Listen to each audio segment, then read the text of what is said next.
Hello students, देखिए बेटा, last class में हम यकृत के बारे में बात कर रहे थे। तबीयत ख़राब होने की वजह से कंटिन्यूस वीडियो नहीं डाल पाया था, तो यकृत के अंदर बात चल रही है। और आज यकृत के अंदर नलिकाओं का किस प्रकार से सिस्टम होता है, किस हिसाब से उनकी व्यवस्थाएं होती हैं, कैसे नलिकाएं यकृत में सुव्यवस्थित ढंग से व्यवस्थित हैं, तो आज उन नलिकाओं के बारे में मैं आपसे चर्चा करता हूँ। देखिए बेटा, यकृत जैसा कि लास्ट क्लास में बताया था, यकृत दो पिंडों में बटा हुआ होता है। क्या होता है बेटा? यकृत दो पिंडों में बटा हुआ होता है। अब राइट साइड वाले को बोलेंगे बेटा, यकृत के लिए आपको पता है कौन सी टर्म यूज करते थे हम? हेपेटिक शब्द। कौन सा?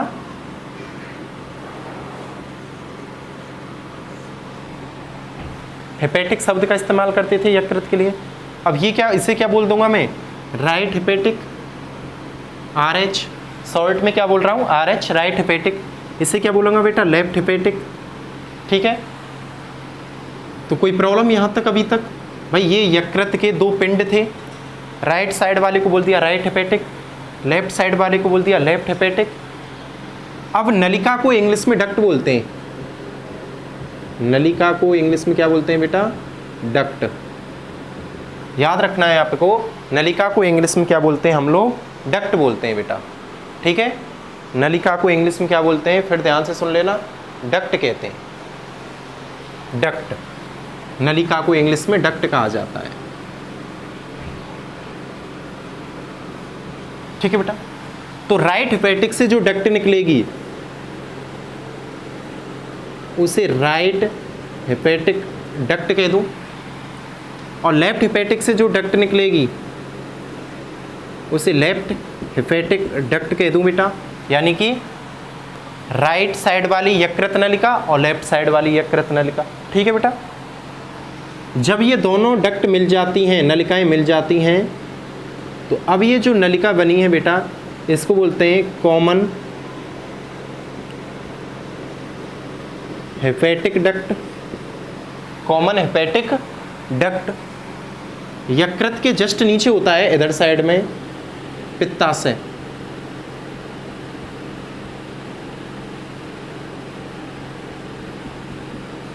कौन होता है बेटा? पित्ताशय। यकृत के जस्ट नीचे कौन होता है? पित्ताशय। और पित्ताशय से जो नलिका निकलती है उस नलिका को बोलते हैं बेटा, क्या बोलते हैं? पित्ताशय से निकलने वाली नलिका को सिस्टिक डक्ट।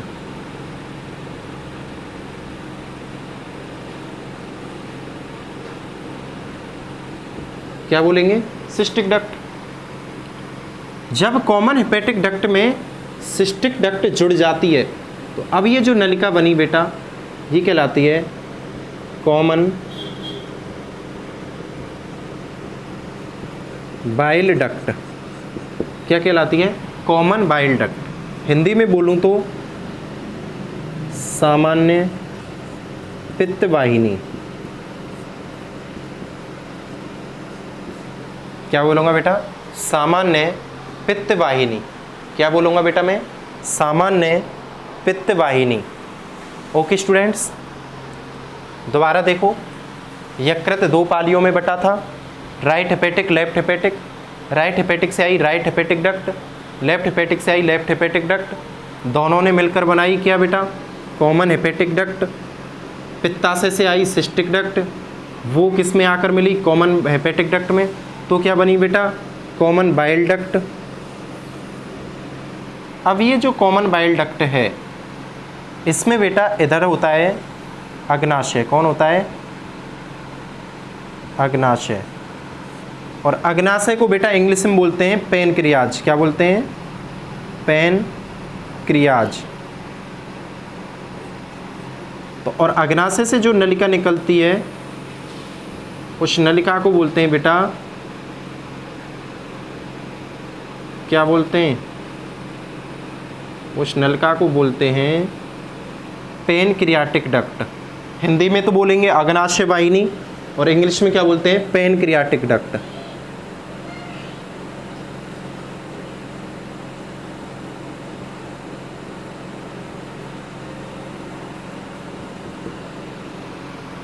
और अब ये जो डक्ट बनी है, इस डक्ट को बोलते हैं बेटा बहुत इंपॉर्टेंट है, hepato pancreatic, hepato pancreatic duct. और इस हेपेटो पैनक्रियाटिक डक्ट का आप देख रहे हो अंतिम भाग कुछ फूला हुआ है, अंतिम भाग क्या है, कुछ फूला हुआ, जिसे क्या बोलते हैं बेटा, एम्फूला। क्या बोलते हैं, एम्फूला। याद रखना, पूरी बायोलॉजी में कहीं पे भी फूला हुआ शब्द का जिक्र हो तो उसका मतलब आपको याद रखना है एम्फूला।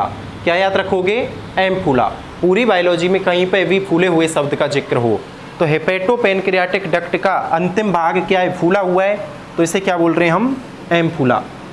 और बेटा यह हेपेटो पैनक्रियाटिक जो डक्ट है, यह हेपेटो पैनक्रियाटिक जो डक्ट है बेटा, याद रखना है कहाँ पे जा कर के ओपन होती है बेटा, ये ओपन होती है बेटा छोटी आंत के ड्यूडेनम भाग में। कहाँ पे ओपन होती है ये, छोटी आंत के ड्यूडेनम में। तो अगर कोई आपसे पूछे कि हेपेटो पैनक्रियाटिक डक्ट आहार नाल में कौन सी जगह पर आकर के खुलती है, बार बार सुन लेना, हेपेटो पैनक्रियाटिक डक्ट आहार नाल के कौन से भाग में आकर के खुलती है, तो याद रखोगे ड्यूडेनम में। कहाँ पे आके खुलती है बेटा, ड्यूडेनम में आकर के खुलती है। और इस हेपेटो पैनक्रियाटिक डक्ट पर बेटा यहाँ पर एक गेट होता है, याद रखना है क्या होता है, एक गेट होता है जो इसको बंद करके रखता है।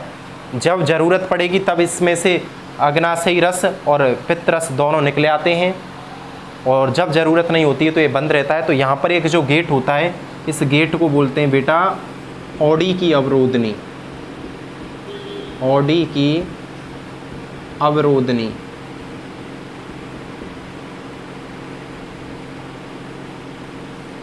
क्या बोलते हैं, ऑडी की अवरोधनी। याद रखना ये जो हेपेटो पैनक्रियाटिक डक्ट है, इस हेपेटो पैनक्रियाटिक डक्ट का नियंत्रण कौन करता है, तो इसका याद रखना है, इसका नियंत्रण कौन करता है बेटा, ऑडी की अवरोधनी करती है। कौन करती है, ऑडी की अवरोधनी। हेपेटो पैनक्रियाटिक डक्ट कहाँ पे आकर के खुलती है, आहार नाल में, तो हेपेटो पैनक्रियाटिक डक्ट आहार नाल में ड्यूडेनम में आकर के खुलती है। हेपेटो पैनक्रियाटिक डक्ट का अंतिम भाग कैसा होता है, फूला हुआ होता है, जिसे क्या बोलते हैं, एम्फूला कहते हैं, जिसे क्या कहते हैं, एम्फूला कहते हैं। अच्छा, अग्नाशय से निकलने वाली नलिका को क्या बोलते हैं बेटा, पैनक्रियाटिक डक्ट बोलते हैं। क्या बोलते हैं बेटा, पैनक्रियाटिक डक्ट कहते हैं।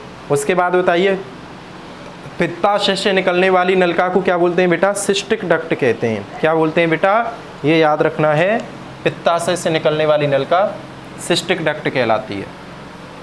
ठीक है बेटा, तो ये कहाँ पे ओपन हुई है आकर के, हेपेटो पैनक्रियाटिक डक्ट ड्यूडेनम में आकर के ओपन हुई है। और इसका नियंत्रण करने वाला यहाँ पे गेट कौन सा है, उसका नाम है ऑडी की अवरोधनी। चलो बेटा नोट कर लो इसको। बेटा अगर ये वाला टॉपिक आपकी समझ में आ गया होगा ना, तो मोस्ट ऑफ क्वेश्चंस आप टिक कर सकते हो।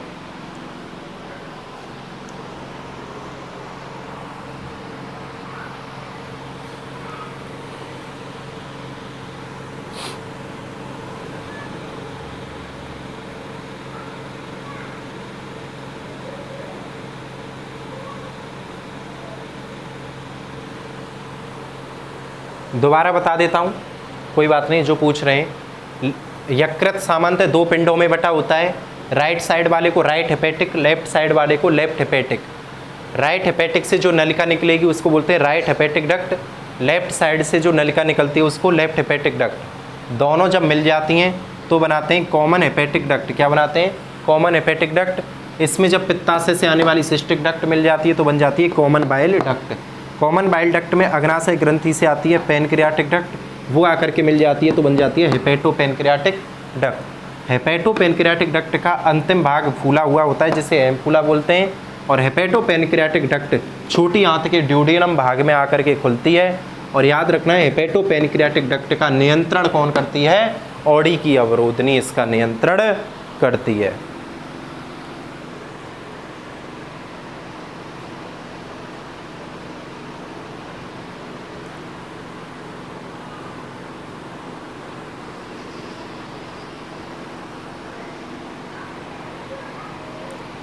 बेटा अच्छे से पढ़ाई कीजिए आप, ओके। ऐसा नहीं है कि एक दो चैप्टर हुए, काफ़ी चैप्टर्स हो गए हैं बेटा आपके। अब ये तो आपके ऊपर डिपेंड करना चाहिए आपको कितना आता है कितना नहीं आता है। चैप्टर नंबर फर्स्ट भी हो गया, सेकंड हो गया, काफ़ी हो गए।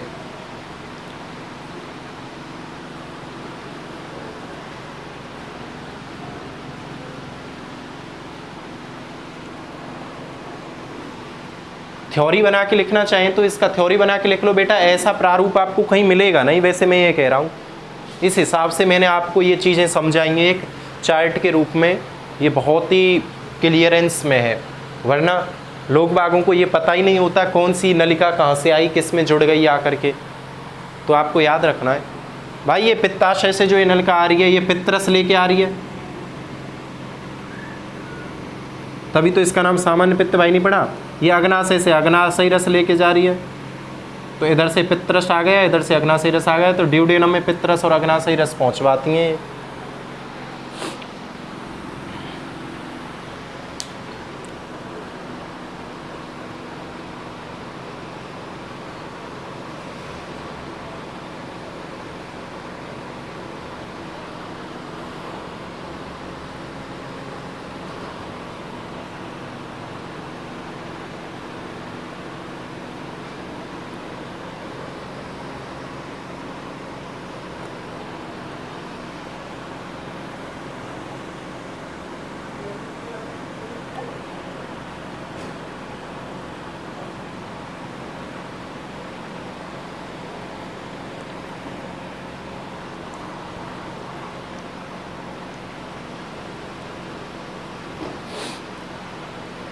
ओके स्टूडेंट्स, आई थिंक आपने कॉपी कर लिया होगा।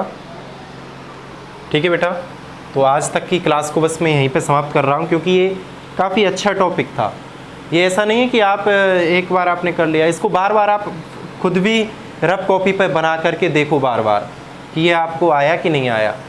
ओके बेटा, तो मिलता हूँ नेक्स्ट क्लास में और यकृत को आगे बढ़ा दूँगा। शायद नेक्स्ट क्लास में यकृत के बारे में सब कुछ आपको कंप्लीट करा दूँ। ठीक है बेटा, तो नेक्स्ट क्लास में मिलते हैं अपन।